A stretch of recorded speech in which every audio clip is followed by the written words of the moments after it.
সৎ পথে চলবেন, হক হালালি চলবেন, টাকা পয়সা বেশি হবে না।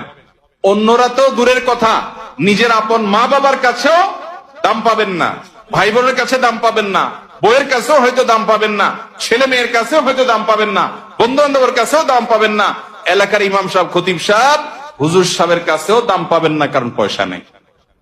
কিন্তু আল্লাহর কসম, যেই জায়গায় দাম পাওয়া দরকার সেই জায়গা ঠিকই পাবেন।